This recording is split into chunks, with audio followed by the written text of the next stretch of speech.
قال اهبطا منها جميعا بعضكم لبعض عدو فإما يأتينكم مني هدى فمن اتبع هداي فلا يضل ولا يشقى.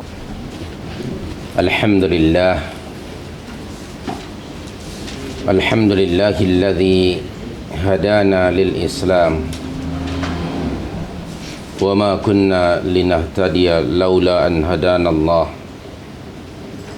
والصلاة والسلام على رسوله المصطفى وعلى آله وصحبه ومن اقتدى ثم أما بعد. Hadirin hadirat hafizakumullah, setelah kita mengucapkan puji-pujian kepada Allah dan salawat kepada baginda Rasul sallallahu alaihi wasallam, malam ini biiznillah kita akan meneruskan membincangkan topik tazkiyatun nafs yang selama ini kita bincangkan.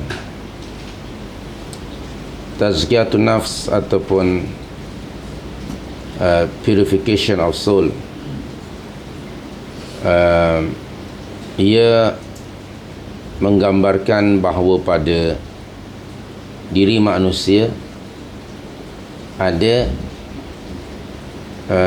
elemen atau unsur negatif yang disebut hawa. Hawa biasanya cenderung untuk membawa manusia pada perbuatan fujur atau disobedient.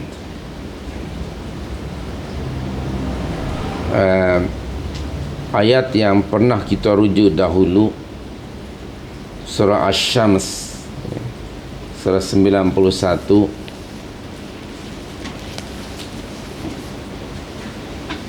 mula ayat 7 sehingga 10. A'udzu billahi minasy syaithanir rajim. Wa nafsin wa ma sawwaha fa alhamaha fujuraha wa taqwaha qad aflaha man zakkaha wa qad khaba man dassaha. Jadi di dalam jiwa manusia ini ada elemen fujur, ada elemen taqwa. Nah, tazkiyatun nafs ialah dalam rangka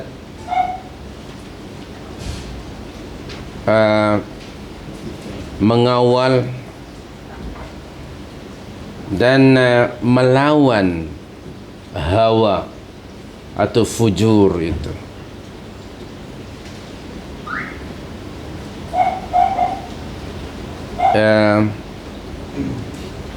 Kedua-dua elemen itu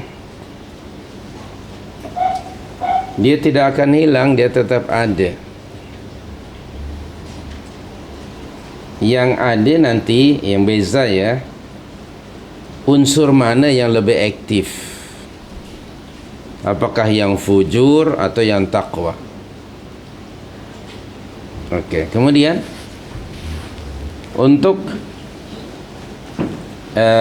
merealisasikan kewujudan kedua elemen, bahawa ia hidup, ia mana yang lebih aktif, maka syariah Islamiyah, syariat Allah ini terdiri dari al-awamir wan nawahi, perintah-perintah dan larangan-larangan. Okey. Kemudian, nah, perintah dan larangan ini dalam rangka tadi nak merealisasikan adanya kedua elemen tadi. So barang siapa yang atau bukan barang siapa, pada diri manusia ada kecenderungan pada diri manusia untuk, atau kecenderungan pada kebaikan, dan pada waktu yang sama ada kecenderungan pada keburukan. Allah memberikan hidayah kepada manusia, ia suka pada kebaikan, dan pada waktu yang sama ia benci pada keburukan. Kan ada pada diri manusia seperti itu. Sebenarnya itu modal awal yang Allah bagi kepada manusia. Nah, dengan adanya perintah dan larangan, maka kedua elemen itu akan hidup. Dia akan bagaimana? Akan bergerak. Nah, bagi sesiapa yang mentaati, tunduk patuh dan selalu mentaati titah perintah Allah, maka kecenderungan yang positif tadi lebih apa? Dominan. Sesuai tadi dengan modal awal, yaitu suka pada kebaikan. Nah, apabila yang lebih dominan tadi yang ketakwaan, maka timbullah benci, tidak suka pada fujur, pada kemaksiatan. Sebaliknya, jika ada manusia yang benci pada perintah Allah, suka pula pada apa yang ditegahnya, maka yang akan dominan yang mana tu? Unsur fujur atau takwa? Yang fujur. Okey. Unsur yang fujur yang mendominasinya. Dan ketika ia dominan, itulah disebut hawa. So hawa normally dia against ataupun dia mengingkari perintah, sebaliknya dia melakukan larangan. Okey, itu pada diri kita lah. Ini perkara dalaman, tetapi we can feel it lah, bahawa ada hawa itu pada diri kita. Dan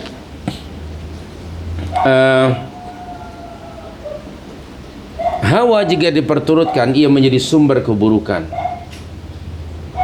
Bila hawa itu mendominasi dan diperturutkan oleh seseorang, tidak akan keluar daripada orang itu melainkan fujur, maksiat, keburukan dan kejahatan.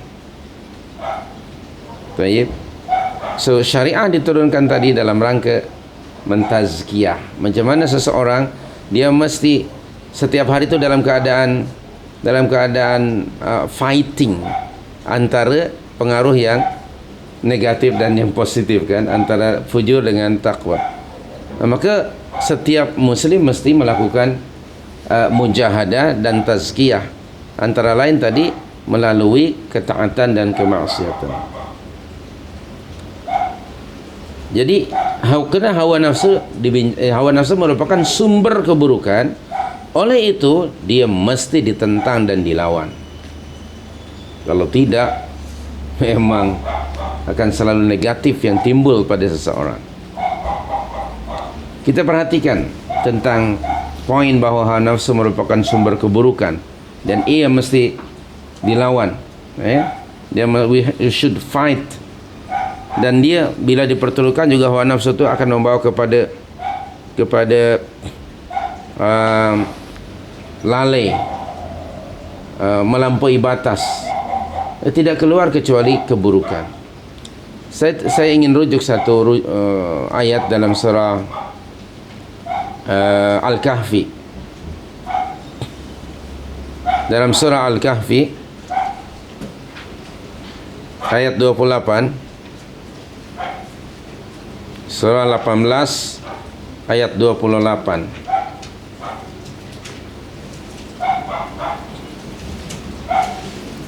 A'udzu billahi minasy syaithanir rajim. Wala tuti' man aghfalna qalbahu an dzikrina wattaba'a hawahu wa kana amruhu furuta. Terjemahan makna ayat: dan janganlah engkau mengikuti, janganlah engkau mentaati, janganlah engkau menuruti orang yang hatinya telah kami lalaikan dari mengingati kami. Na'udzubillah min dzalik. Serta mengikuti, menuruti hawa nafsunya, keinginan-keinginannya, dan keadaannya sudah melampaui batas. Tengok di sini, lalai, ghaflah, aghfalna, itu past tense verb, root wordnya ghaflah. Saya tak tahu bahasa Jawa itu ada goblok, barangkali asalnya bahasa Arab. Goblok loh, nah, itu dia asal daripada ghaflah. Orang yang lalai, orang yang bodoh, ya ghaflah. Nampaknya orang Arab ambil dari Jawa. Okay. So ghaflah. Orang Penang pun kata ada istilah itu, ghaflah itu. Saya tak tahu siapa yang dari Penang. Okay. Ghaflah. Ghaflah. Ghaflah ya, ada ya. Kedah ya. Pegang utara lah. Pada sini lalai iaitu ghaflah dan ittiba'ul hawa, mengikuti, memperturutkan hawa nafsu adalah sumber keburukan. Ya.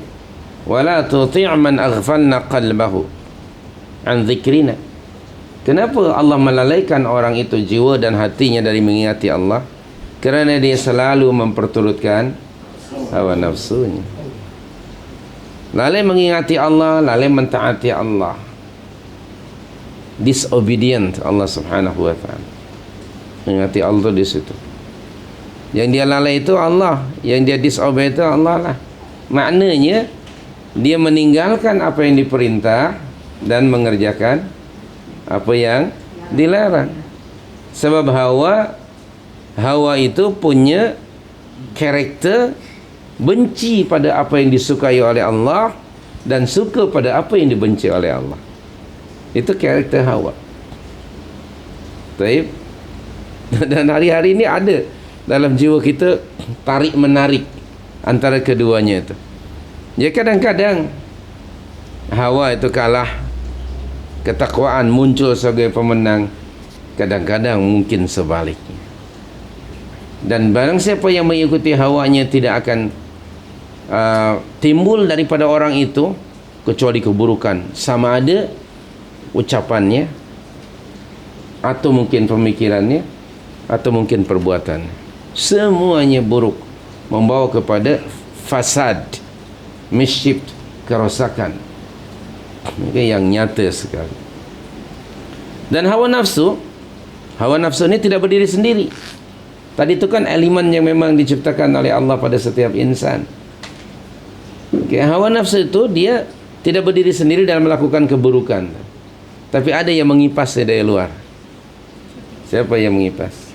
Syaitan, iblis itu. Okay? So iblis datang untuk mengipas. Okay? Jadi bukan berdiri sendiri. Oleh itu ada istilah ya, kalau manusia itu satu ketika ia sedar dan insaf, dia akan kembali kepada fitrahnya itu. Fitrah yang Allah menciptakan dia, yaitu apa? Suka pada kebaikan dan benci pada keburukan. Itu fitrah. Okay? So dia akan kembali satu ketika. Para pelaku maksiat ini satu ketika dia akan kembali kepada fitrahnya, kembali ke pangkal jalan. Itu tidak akan hilang fitrah tersebut. Hanya ketika hawanya yang diperturutkan, yang mendominasi dirinya, maka tidak keluar daripada orang itu kecuali keburukan. Anda boleh lihat realiti ini di masyarakat kita. orang yang kaki hawa, memperturutkan hawa nafsu, apa yang keluar dari mulutnya, apa yang nampak dari perbuatannya, semuanya buruk. Nah, syaitan dia hanya datang sebagai pengipas, atau dia hanya sebagai konsultan. Dia memberikan pandangan-pandangan dia, sehingga menampakkan kejahatan itu dinampakkan oleh syaitan pada pandangan orang tadi, dia nampak baik. Dalam Al-Quran kita rujuk, Allah mengkisahkan kepada kita tentang ayah kita Adam alaihissalam, dan bagaimana syaitan mempengaruhi Adam dan Hawa alaihissalam dalam surah, antara lain surah Thaha. Kita perhatikan di sini. Dalam surah Thaha ayat 120, kita perhatikan di sini. Qauluhu ta'ala, surah 20 ayat 120 dan 121. Kita tengok di sini. Bismillahirrahmanirrahim.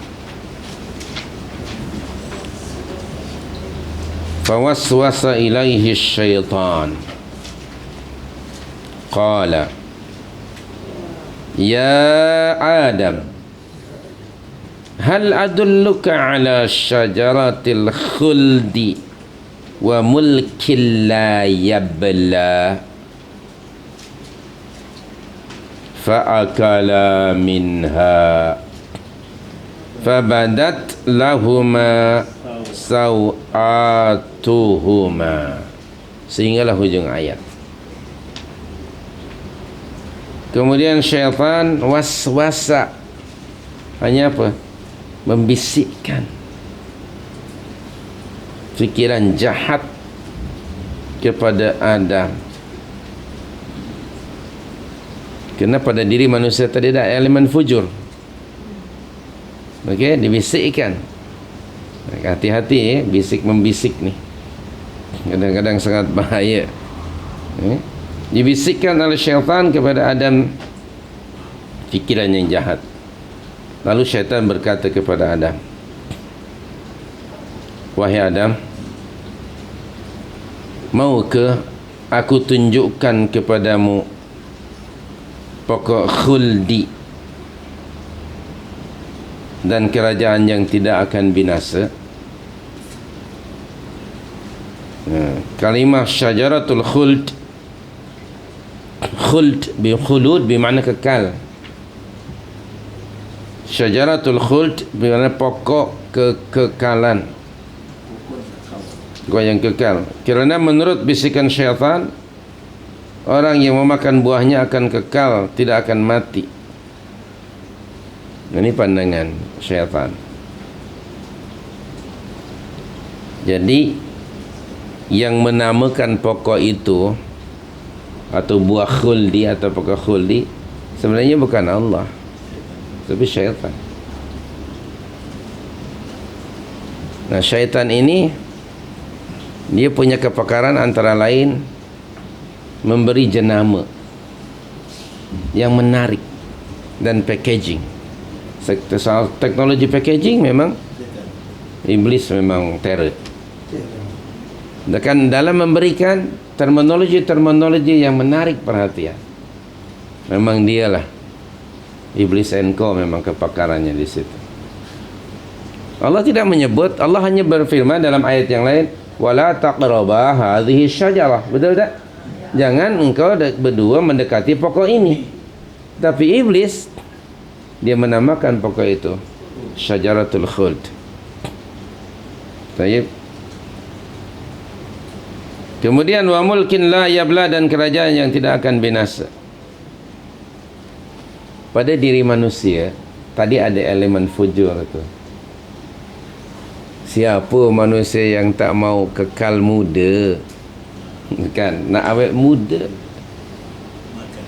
Dibisikkan oleh syaitan, nak awet muda.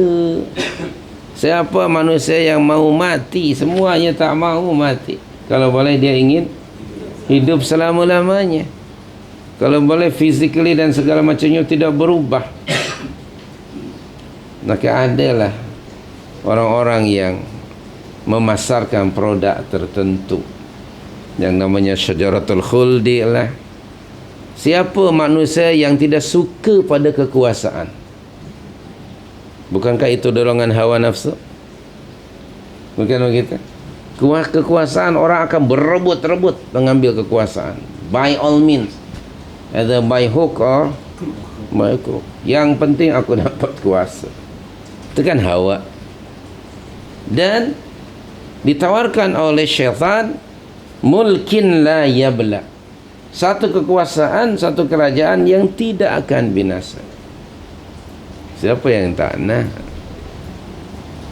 Baik. Jadi unsur ini memang digunakan sehingga hari ini untuk seperti dia trap daripada syaitan untuk menggula-gulai manusia. Nah, manusia yang dipengaruhi oleh syaitan tentu manusia yang ghaflah. Okay? Kerana dia ghaflah, kerana dia bodoh, maka dia mengikuti pandangan syaitan. Na'udzubillah min dzalik. Nah, ternyata iblis kerana ghaflah, lupa dan lalai akan janjinya yang telah dijanjikan Allah kepadanya, wala taqraba hadhihi syajarah, jangan kamu berdua mendekati pokok ini. Jadi manusia ada sifat ghaflah tadi kerana memperturutkan hawa nafsu sehingga dia lalai akan janji. Dalam surah Yasin yang semua anda hafal, Allah ada berfirman, alam a'had ilaikum ya bani adam alla ta'budu syaitan innahu lakum aduwwun mubin. Alam a'had ilaikum ya bani adam, bukankah telah aku ingatkan kamu wahai bani adam, telah aku bagi warning kepada kamu wahai bani adam, alla ta'budu syaitan, ay janganlah kamu mentaati syaitan, innahu lakum aduwwun mubin, sesungguhnya dia adalah musuh yang paling nyata bagi kamu. Tapi kerana manusia tadi ada hawa, dikipas oleh syaitan, ghaflah pada janji Allah. Apa yang dia perturutkan? His own desire, vain desire, hawa ini perturutkan. Jadi syaitan itu hanya sekedar was-wasa, sebetulnya bukan teror sangat, cuma dia kipas sikit je syaitan itu sebenarnya. Akhirnya apa yang berlaku? Ayat 121, fa'akala minha, maka keduanya Adam dan Hawa memakan buah dari pokok yang disebut tadi pada ayat 120. Apa akibatnya? Lalu nampaklah bagi keduanya aurat-auratnya, fabadat lahuma sawatuhuma.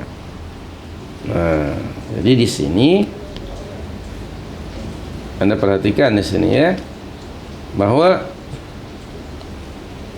Adam akhirnya menderhaka, disobey Allah, melakukan maksiat.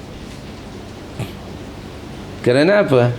Yang pertama tadi kena lalai. Akibat lalai dia memperturutkan hawa nafsu, kena sudah ghaflah. Nah, pada diri manusia siapa saja elemen itu ada.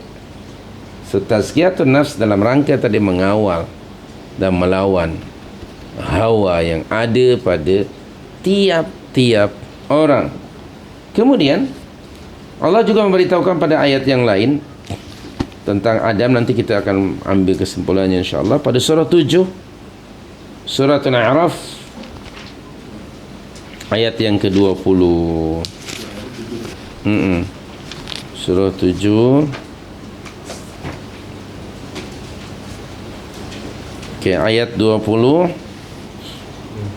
hingga 22. Bismillahirrahmanirrahim. Muka surat 223.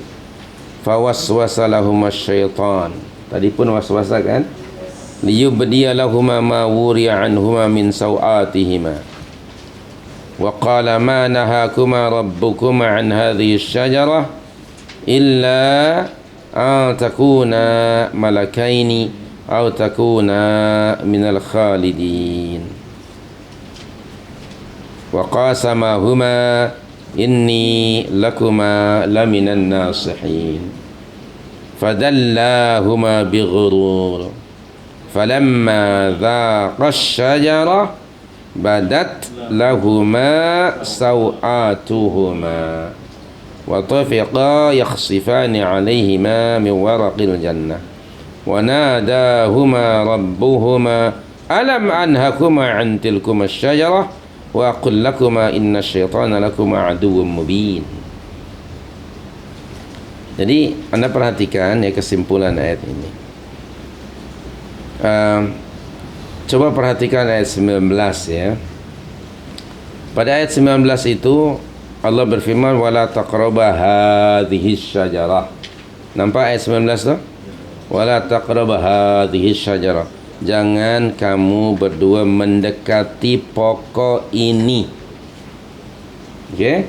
Anda perhatikan tadi ayat yang ke-22, alam anhakuma an tilkuma syajarah. Ada tak?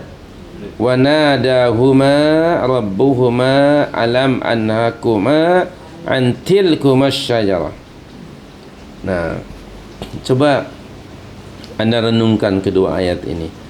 Pada ayat 19 ketika Allah berfirman janganlah kamu berdua mendekati pokok ini. Kalimah ini itu kata isyarat. Ia menggambarkan betapa dekatnya Allah kepada Adam dan Hawa. Bukan begitu? Kamu berdua jangan dekati pokok ini. Berarti rapat kan? Dekat kan? Jaraknya tidak jauh. Di ketika Anda masih tunduk patuh taat kepada Allah. Tapi anda tengok ayat 22 tadi. Allah menggunakan firstly kalimah nadahuma. Apa arti nada? Menyeru. Betul tak? Betul tak? Kemudian Tuhan mereka menyeru mereka. Betul ada terjemahan tu? Nah, kalau menyeru bagaimana sekarang? Sudah ada distance kan? Berarti sudah jauh. Wa nadahuma dan menggunakan tilkuma. Kalau hadhihi ini, tilka itu. Berarti menunjukkan sudah ada jarak. Kenapa Allah menjauhkan diri sekarang jauh daripada Adam? Apa sebabnya? Karena Adam melakukan maksiat. Allah itu akan dekat atau jauh kepada seorang hamba sangat bergantung kepada si hamba itu. Di ketika si hamba itu tunduk patuh kepada titah perintah Allah, Allah hampir kepadanya. Di ketika dia memperturukan his own lust and vain desire, maka Allah pun jauh. Orang yang macam ini tadi yang ghaflah. Okey? Dilupakan oleh Allah, dilalaikan oleh Allah kerana dia memperturukan hawa nafsu. Nah, jadi ternyata hawa nafsu sebenarnya ia tidak akan berkembang menjadi besar kecuali kena ada syaitan. Okey? Jadi memang sudah ada elemen tu, modal kecil fujur tadi ada. Syaitan datang hanya sekadar sekali lagi mewaswasa tadi. Kemudian syaitan dalam rangka menjebak dan hendak menjerumuskan manusia, dia datang bukan sebagai musuh, tapi datang sebagai penasehat. Tengok tadi ayat berapa? Yang surah ke-7 tadi. Ayat yang ke-21. Betul tak? Tengok syaitan. Macam mana dia buat trap kepada Adam. Wa qasamahuma. Lalu syaitan bersumpah kepada Adam dan Hawa. Inni lakuma laminan nasihin. Sesungguhnya aku adalah termasuk orang yang memberi nasihat kepada kamu berdua. Tengok syaitan. Syaitan ini memang musuh manusia, tetapi ia tidak datang dengan muka yang bengis, muka yang menakutkan, tapi dia datang sebagai seorang yang sangat menarik. Penampilannya kemas, cakapnya apa, mulut apa sebutnya? Mulut manis, menanam tebu di bibir. Okey, gigi lebih apa? Lebih lembut dari lidah. Pokoknya syaitan dia sebagai penasehat dan bersumpah untuk menguatkan nasihat dia supaya didengar dan diterima oleh Adam, dia bersumpah. Jadi sumpah menyumpah ni karakter siapa? Iblis. Karakter iblis. Kemudian dia menyebut dalam ayat ini, Allah berfirman, laminan nasihin, aku termasuk orang yang memberi nasihat. Kalau para rasul, dia tidak menyebut laminan nasihin, sebab min itu disebut litab'id, aku ini termasuk orang yang memberi nasihat. Mana he is one of the advisor lah. Tetapi kalau para rasul mengatakan inni lakum nasihun amin, dalam surah 7 ada ayat-ayatnya di dalam surah 7 sebagai satu contoh saja nak bagi, saya akan bagi pada anda. Allah memberitahukan kepada kita, para rasul yang ada di dalam surah yang ke-7, tengok ayat 68. Nabi Allah Hud berkata kepada umatnya, wa ana lakum nasihun aminun, saya hanya hendak memberitahu pada anda, ada beza, aku ini termasuk orang yang memberi nasihat. Itu maknanya dia bahagian belum tentu orang yang memberi nasihat itu memberi nasihat yang benar. Tapi kalau para rasul, dia pasti memberi nasihat yang amin, yang dapat dipercayai. Tapi kalau syaitan, kenapa dia termasuk salah seorang memberi nasihat? Kerana ketika memberi nasihat, dia ada kepentingan diri, antara lain untuk menjerumuskan manusia, antara lainnya seperti itu.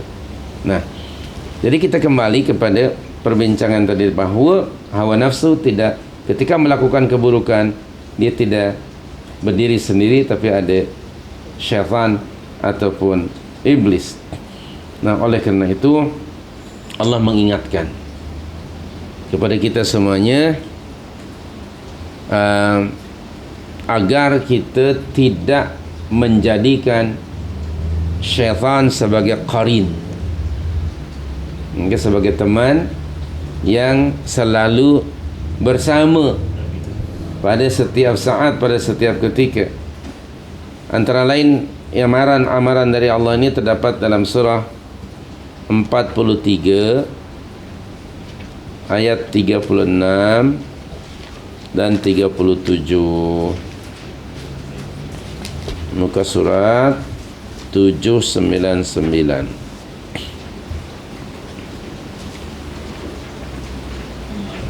Bismillahirrahmanirrahim. Wa man ya'shu 'an dzikril rahman nuqayyid lahu syaitana fahuwa lahu qarin wa innahum la yasuddunahum 'anis sabil wa yahsabuna annahum muhtadun. Jumpa ayatnya sudah? Muka surat 799. Barang siapa yang berpaling dari pengajaran Tuhan yang Maha Pemurah, barang siapa yang berpaling dari pengajaran Al-Quran, bukan berpaling daripada buku Al-Quran, kitab Al-Quran, sebab itu sebagai kitab bahasa book, tapi dari apa? Pengajaran Al-Quran, dari petunjuk Al-Quran. Okay. Barang siapa yang berpaling daripada pengajaran dan petunjuk Al-Quran, kami adakan baginya syaitan yang menyesatkannya, maka syaitan itulah yang menjadi qarin. Qarin itu teman yang selalu besertanya, menyertainya ke mana-mana. Na'udzubillah. Sebaliknya, orang yang mengikuti petunjuk Al-Quran, Allah pun akan berikan kepadanya qarin, tapi qarinnya bukan syaitan. Siapa? Malaikat, yang akan selalu membawa kepada jalan yang benar, kepada ketaatan. Seperti qarin daripada syaitan akan membawa ke mana? Kepada kesesatan dan perbuatan yang jahat. Ada dua qarin, minal malaikah wa minas syaitan wa min iblis. Na'udzubillah. Kemudian qarin, jika sekiranya qarin itu syaitan, Apa aktivitinya?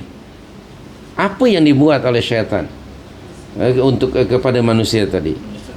Yang pertama ialah la yasuddunahum 'anis sabil, menghalangi manusia dari jalan yang benar. Yang pertama. Yang kedua apa? Wa yahsabuna annahum muhtadun, dan mereka menyangka bahawa mereka mendapat petunjuk. Tengok syaitan kan, betapa ramai jenis macam ini orang. Okay. So yang pertama perhatikan, ya yasuddunahum 'anis sabil.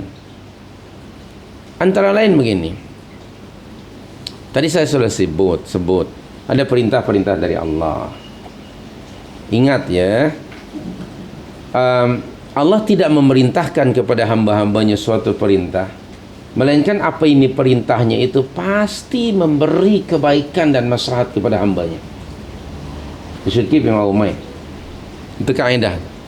Dan Allah tidak melarang seorang hamba dari sesuatu, melainkan Allah Maha mengetahui apa yang dilarangnya itu akan membawa bahaya dan madarat.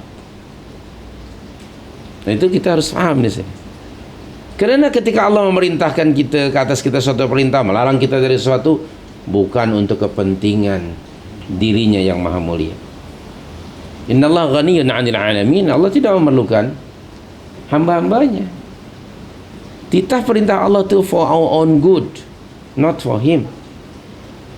Tapi syaitan di sini dia punya peranan yang signifikan untuk menghalangi manusia dari jalan Allah. Allah memerintahkan umpamanya untuk melakukan amalan yang saleh, banyak amalan saleh. Tapi syaitan dia melakukan saddun 'anis sabil.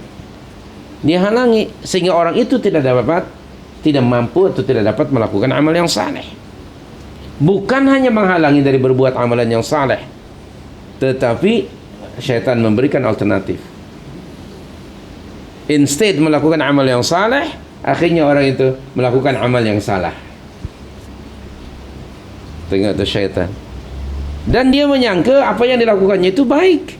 Annahum muhtadun. Kepada orang-orang yang melakukan kejahatan, apapun jenis jahat, mereka menyangka bahawa perbuatan mereka itu baik. Bahkan ada penjahat-penjahat yang disebut yang profesional, sehingga dapat title profesional tu dalam membuat kejahatan luar biasa, betul. Okey. Dalam melakukan maksiat tu ada yang pro, ada yang amatir barangkali. Na'udzubillah min dzalik. Nah, antara lain banyaklah amalan saleh. Kita diperintahkan oleh Allah Subhanahu wa taala, muslim dengan muslim harus saling sayang menyayangi. Betul tak? Banyak ayat Al-Quran macam itu. Rasulullah SAW menyatakan umpamanya, ataupun dalam Al-Quran ya, antara lain di dalam Al-Quran, dalam surah 5 ayat 54 ya, dalam surah 5 ayat 54, masukkan diri kita dalam kelompok orang-orang yang disayangi oleh Allah, orang-orang yang dipuji oleh Allah, yang mempunyai karakteristik yang mulia yang ada di sini. Ini sebagai contoh. Bismillahirrahmanirrahim. Muka surat 169. Ya ayyuhalladzina amanu may yartadda minkum an dinihi fasawfa ya'ti Allahu biqaumin. Wahai orang-orang yang beriman, barang siapa di antara kamu yang murtad, na'udzubillah, dari agamanya, Allah tak rugi apa-apa. Niscaya Allah akan mendatangkan, menggantikan kamu dengan suatu kaum yang memiliki sifat-sifat yang mulia. Yang pertama apa? Yuhibbuhum. Allahu Akbar. Allah sayang pada mereka, Allah kasih pada mereka.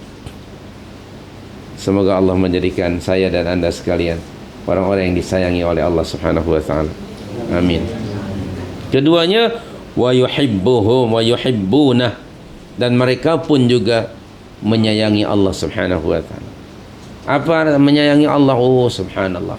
Antara faktor untuk supaya kita sayang kepada Allah, ingat-ingatlah segala nikmat kebaikan yang Allah anugerahkan kepada kita. Naturally, kalau digunakan istilah itu, kita ni sebagai manusia, kalau ada orang selalu membantu pada kita, memberi keperluan kita. Kita sayang tak pada orang itu? Itu kan nature kan? Kalau sesama manusia kita sayang, apalagi lah Allah yang memberikan segala kebaikan kepada kita yang tidak terhingga, tidak terhitung. Kita perlu sayang. Wa yuhibbunahu. Yang ketiganya apa? Nah, ini dia. Adzillatin 'alal mu'minin. Yang bersikap lemah lembut terhadap sesama mukmin. Ini kan karakter yang sangat mulia, diperintah oleh Allah dan Nabi menyatakan, dalam satu hadis yang sahih, untuk dapat merasakan the sweetness of faith, the sweetness of iman, ialah seseorang menyayangi orang lain, seorang muslim, kerana Allah Subhanahu wa taala. Sayang kepada orang lain sesama muslim kerana Allah. La yu'minu ahadukum hatta yuhibba li akhihi ma yuhibbu li nafsihi, kama qala Rasulullah. Tidak beriman salah seorang di antara kamu hingga ia mengasihi, menyayangi siapa? Saudaranya orang lain seperti mana ia menyayangi dirinya. Itu keterangan dari Rasul melalui ayat untuk menjelaskan ayat ini. Nah, Allah menyuruh kepada kita, we should saling menyayangi mukmin dengan mukmin. Taib. Nah, ayo kita kembangkan perintah Allah. Ini disukai, tapi syaitan dia benci. Syaitan akan terus menghalang-halangi manusia supaya jangan saling menyayangi. Syaitan akan menghalangi supaya mukmin dengan mukmin saling cut off each other, memutuskan silaturahim. Itu pengaruh syaitan. Dan ada di dalam hawa nafsu, mungkin kita tidak suka kepada seseorang kerana sesuatu perkara yang akhirnya mungkin timbul kebencian. Awas, hati-hati, jangan diperturutkan itu, kerana syaitan akan datang. Dia tadi apa? Waswasa. Dia akan mengipas. Tidak ada manusia yang sempurna kan? Nah, kalau kita tidak suka kepada seseorang akan sesuatu, ya jangan kita generalizekan semuanya benda yang dia buat semuanya buruk belaka. Kita tak boleh begitu. Yang tidak baiknya ya kita betulkan. Maka jangan sampai kita melupakan yang baik. Jangan sampai kebencian kamu terhadap seseorang, kepada satu kaum, menjadikan diri kamu tidak adil terhadap orang itu. Itu dalam surah 5 juga.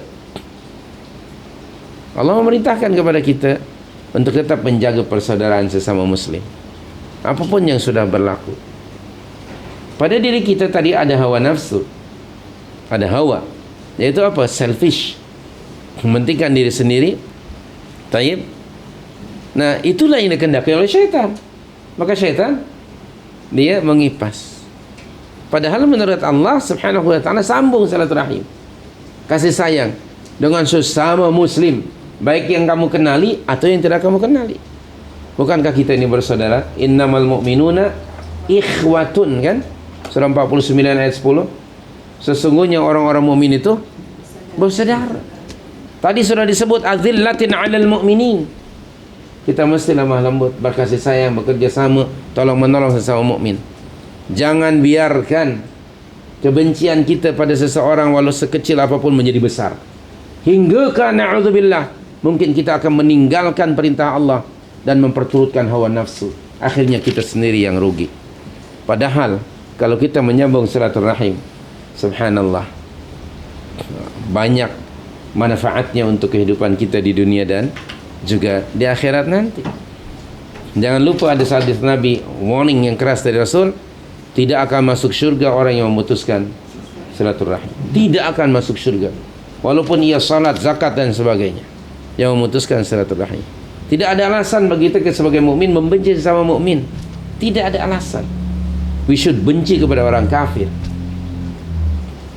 Jadi jangan diperturutkan hawa nafsu.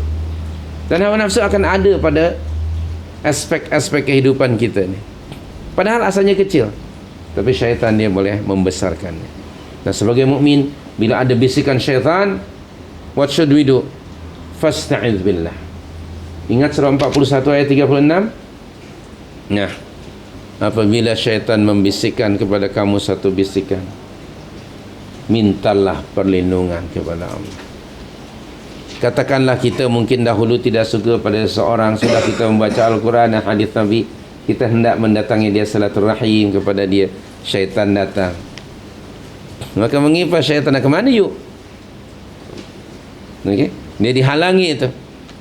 Aku nak menyambung silaturahim dengan saudara aku se-Islam, walaupun dahulu mungkin pernah adalah perselisihan antara saya dengan dia, tapi dia fight, syaitan akan datang menghalanginya. Apa yang you fikir, belum tentu dia punya fikiran macam you. Kalau you pergi pun belum tentu dia nak terima silaturahim you tu. Tengok syaitan, dijaga, dihalangi. Na'udzubillah min zalik. Padahal sudah keluar rumah barangkali, boleh balik lagi tu. Kan orang, you tadi kata nak visit dia, kenapa balik lagi? Syaitan menghalangi sebetulnya. I fikir kalau I ke sana belum tentu dia terima huluran tangan dari I. Jangan-jangan dia masih benci. Tengok kan, zanniyah di sini syaitan kan. I bimbang, tiba-tiba kalau I ucapkan salam, jangan-jangan dia tak mau jawab salam I depan orang ramai. Malunya aku. Pokoknya syaitan ini memang pakar dalam memberikan alasan. Akhirnya tadi disebut yasuddunahum anis sabil, menghalangi manusia dari jalan yang disukai dan diridhai oleh Allah. Akhirnya malah mengikuti jalan yang diridhai oleh syaitan. Na'udzubillah min dzalik. Saddun anis sabil, dan mereka menyangka bahawa perbuatannya itu baik. Tolong, syaitan ini banyak sekali mempengaruhi manusia. We should fight. Bila ada bisikan syaitan dalam surah 41 ayat 36, fasta'idz billah. Betul tak ayat itu? Wa imma yanzaghannaka minasyaitani nazghun fasta'idz billah. Isti'adzah, sehingga we can fight dia. Tetap kita, misalnya tadi keluar nak bersilaturahim dengan seseorang, jangan diikuti bisikan-bisikan syaitan. Kerana salah satu karakter ahli syurga menurut sebuah hadis yang sahih mafhumnya adalah orang yang tetap menghubungkan silaturahim dengan orang yang sudah memutuskannya, tetap dia datangi.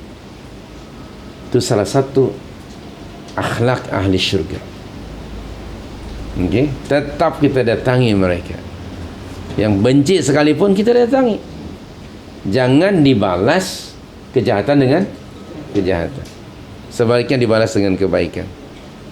Tadi dalam surah 41 ayat 34 itu, wala tastawil hasanatu walas sayyi'ah idfa' billati hi ahsan fa idzal ladzi bainaka wa bainahu adawatun ka'annahu waliyyun hamim.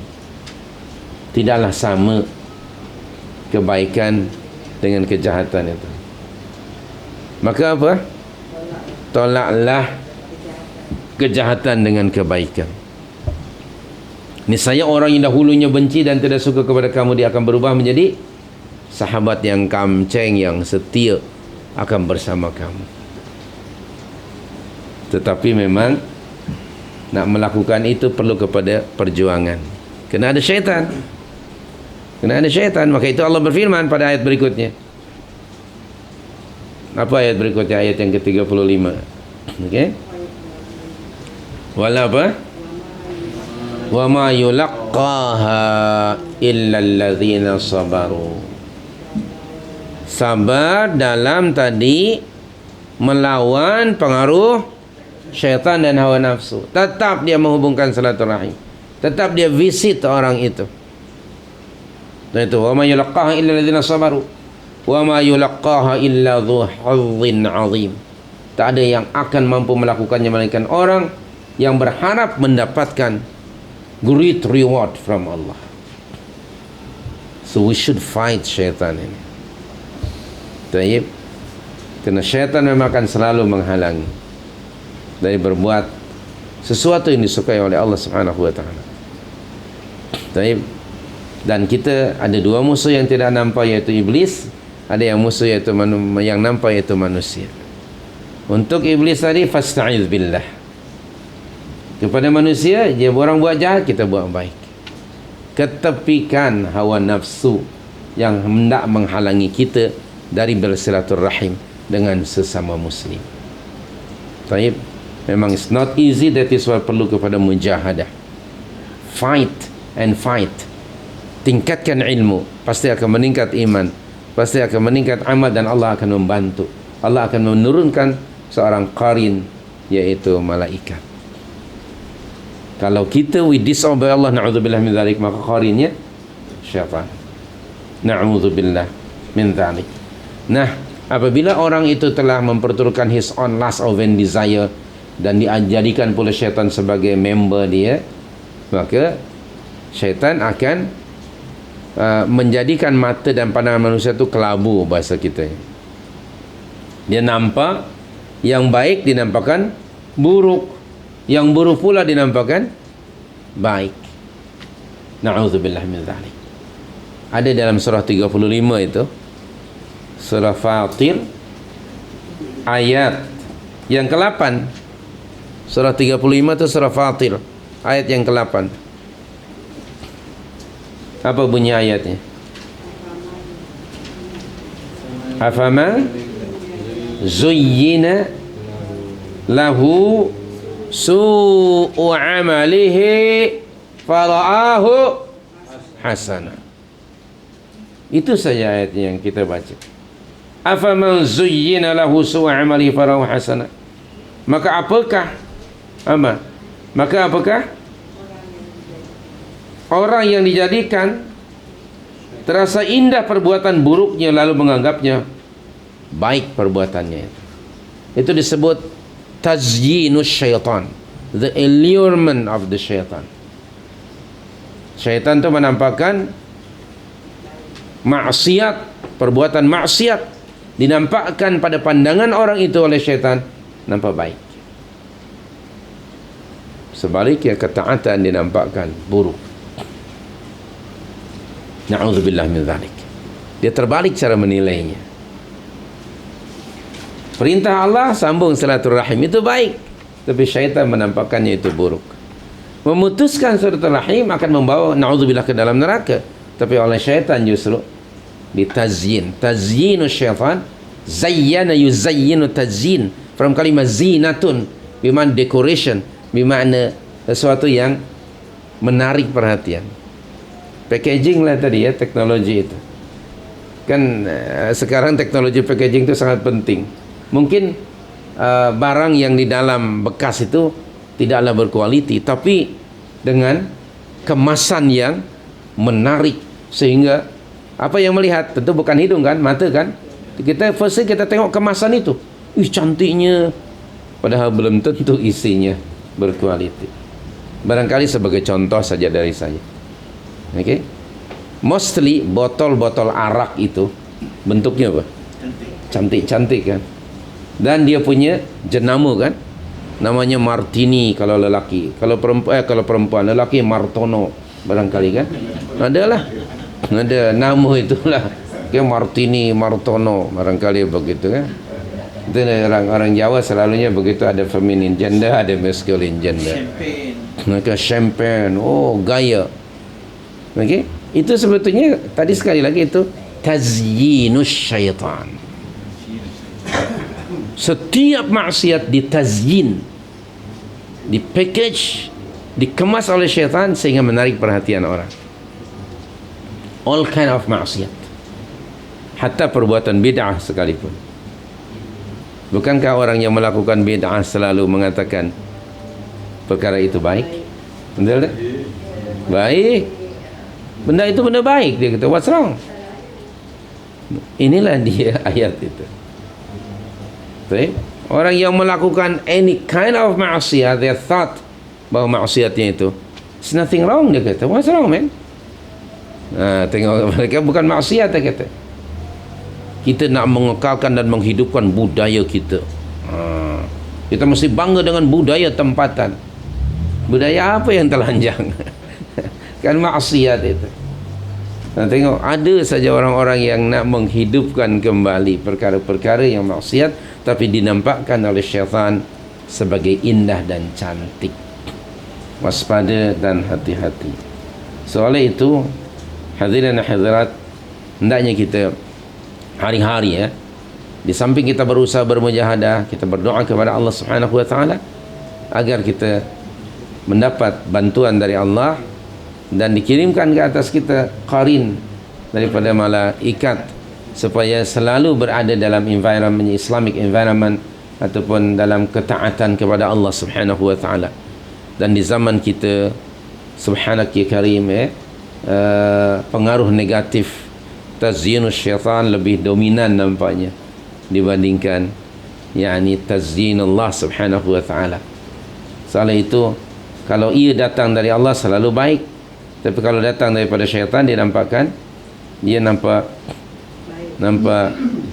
baik, yang buruk itu, maksiat itu nampak baik. Sebaliknya, ketaatan kepada Allah dinampakkan jahat dan buruk. Anda dapat lihat realiti seperti ini. Sekali lagi kita perlu selalu bermujahadah dengan niat yang ikhlas to fight our enemy from among of jin as well as the syaitan. Okay? Kalau kita selalu berusaha dan lalu kita pun mengikuti arahan-arahan Allah di dalam kitabnya yang mulia, mengikuti dan meneladani baginda sallallahu alaihi wasallam, niscaya kita akan termasuk dalam golongan qad aflaha man zakkaha. Sungguh telah berjaya bagi sesiapa yang mampu mentazkiyah. Di dunia ini adalah tempat untuk manusia membersihkan diri daripada pengaruh negatif, atau sebaliknya mungkin dia terjerumus dalam perkara yang negatif. Di sini adalah tempat untuk bermujahadah, untuk melakukan, untuk berkarya, untuk berusaha, either good or bad. Allah tidak akan memberikan punishment di sini, karena punishment itu nanti pada hari the day of judgment. Di sini Allah masih memberikan peluang kepada manusia. Jadi yang fight itu kita sebetulnya. Kita ada our own lust tadi di dalam. In the same time kita ada musuh yang namanya syaitan. Allah tidak membiarkan kita, manusia without guidance. Maka Allah menurunkan Al-Quran. Inilah dia solution supaya kita selamat daripada pengaruh our own desire dan juga daripada syaitan. Ikutilah Al-Quran, niscaya akan selamat. Dan Allah berjanji dalam surah 29 ayat 69, walladzina jahadu fina lanahdiyannahum subulana wa innallaha lama'al muhsinin. Surah Al-Ankabut surah 29 ayat yang terakhir sekali, ayat 29.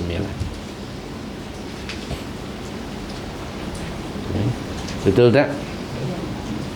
Surah 29 ayat 69. Walladzina jahadu fina lanahdiyannakum subulana wa innallaha lama'al muhsinin. Dan orang-orang yang bersungguh-sungguh untuk mencari keridhaan kami, bersungguh-sungguh mengikuti arahan-arahan kami, meniti jalan kami. It's not easy. Sebab ada kalimah mujahadah. Mujahadah maknanya bersungguh-sungguh. Tidak mungkin melakukan sesuatu secara bersungguh-sungguh unless ada yang mengganggu. Betul tak? Unless ada halangan-halangan. Orang biasanya kalau hendak melakukan sesuatu ada halangan, dia akan mengerahkan segala kemampuannya kan. Kalau tidak ada halangan, normally orang akan malas. Betul kan? Relax saja. So that is why orang yang hidupnya suffer ataupun banyak halangan, dia normally dia berjaya. Anda tengoklah orang-orang yang berjaya, umpamanya ahli-ahli perniagaan yang berjaya, sejarah hidup mereka mostly pahit kan. Betul tak? Misalnya siapa di Malaysia barangkali, Tan Sri Bukhari, Syed Bukhari. Baca bagaimana hidup dia. Bukan instan menjadi orang kaya. Selalunya kejayaan itu dicapai setelah melalui kesusahan. Dalam Al-Quran, inna ma'al usri yusra. Betul tak? Inna ma'al usri yusra wa inna ma'al usri yusra.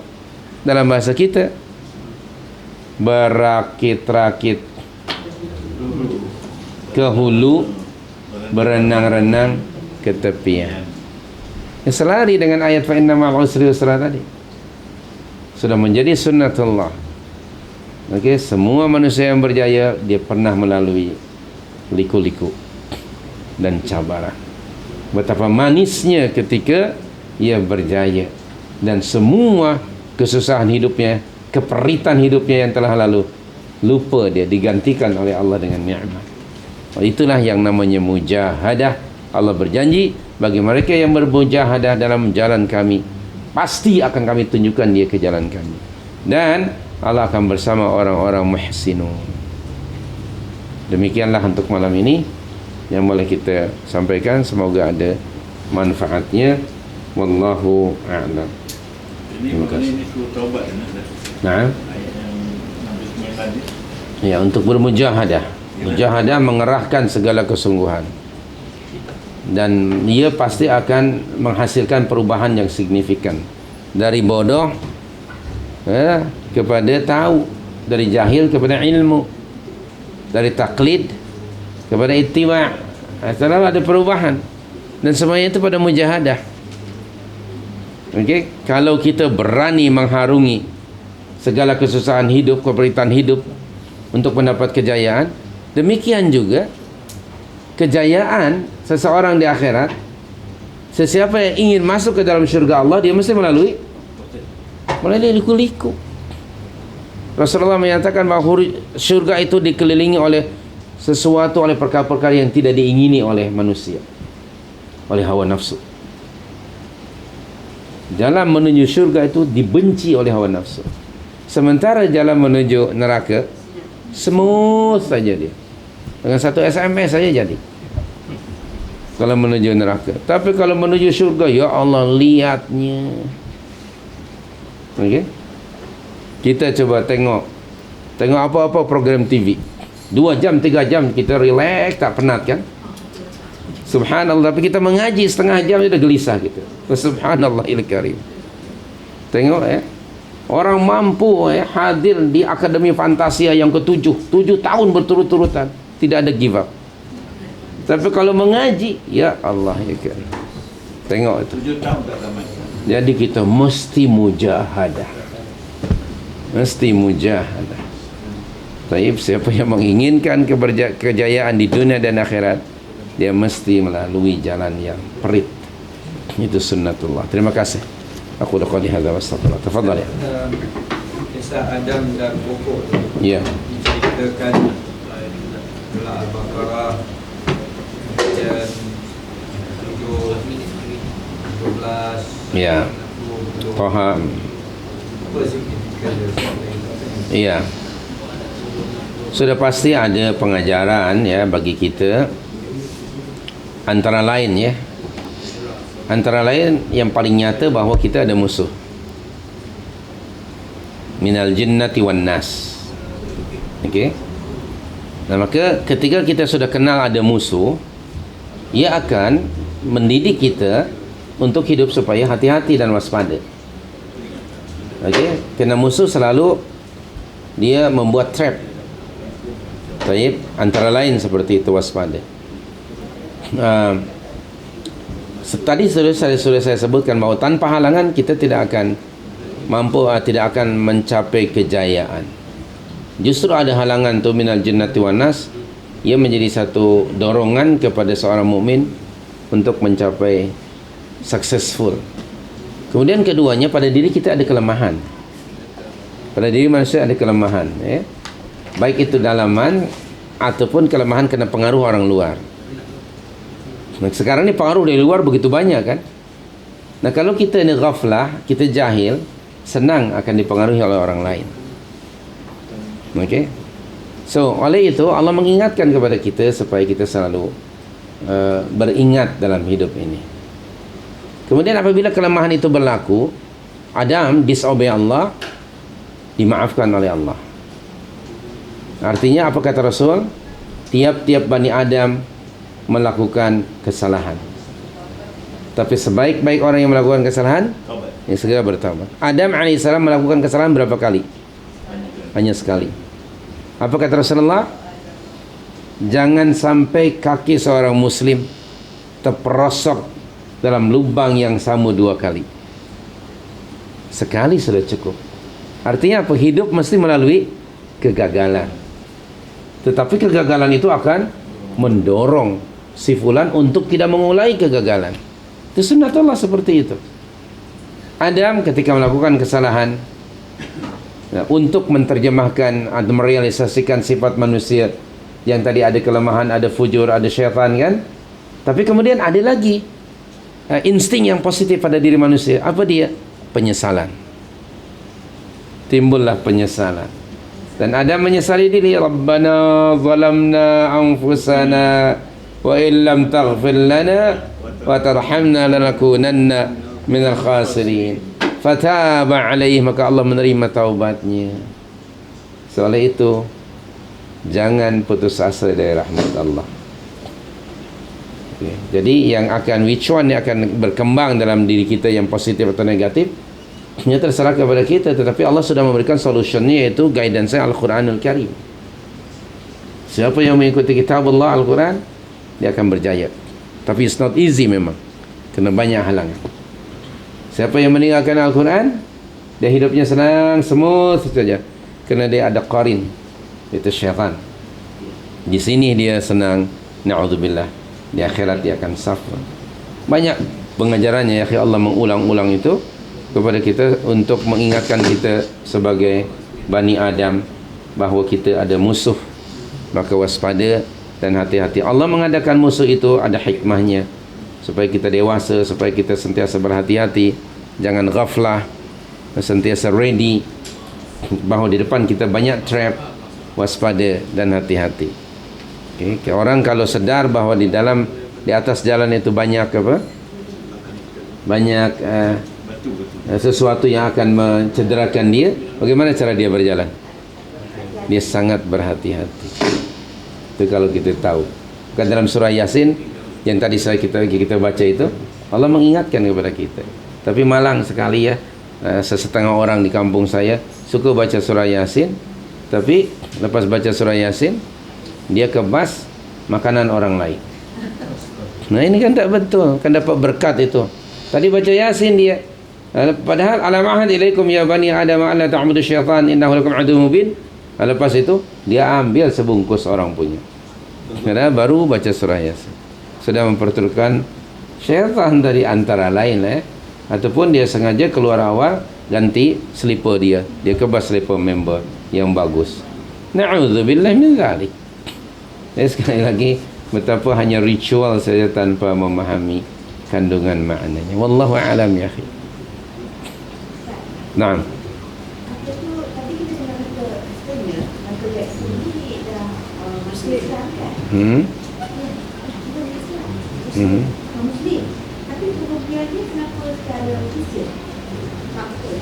Pengkebumian ya. Siapa yang mati? Oh, Michael Jackson. Oh iya ke? Oh, saya tidak tahu sama ada dia muslim atau tidak. Wallahu a'lam. Okay, wallahu a'lam. Kita tidak tahu. Bagi mereka agama kita tidak tahu. Wallahu a'lam. No comment. Baik, terima kasih. Qul qali hadza wa astaghfirullah subhanakallahumma wa bihamdik asyhadu an la ilaha illa anta astaghfiruka wa atubu ilaik. Wa sallallahu alaihi wasallam ala nabiyyina Muhammad wa ala alihi washabbihi ajma'in wa akhiru da'wana alhamdulillah.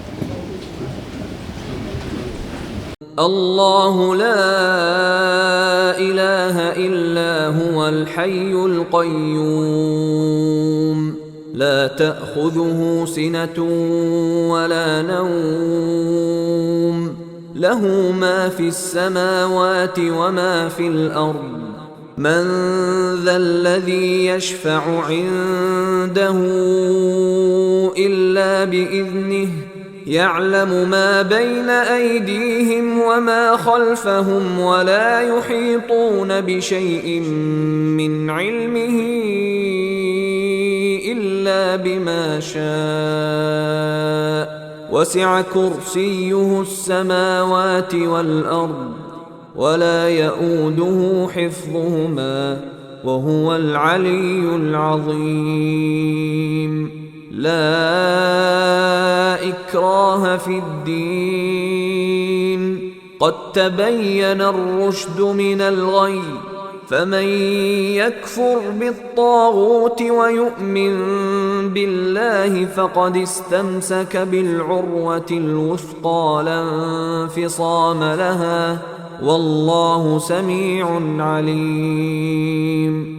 الله ولي الذين آمنوا يخرجهم من الظلمات إلى النور، والذين كفروا أولياؤهم الطاغوت يخرجونهم من النور إلى الظلمات، أولئك أصحاب النار هم فيها خالدون.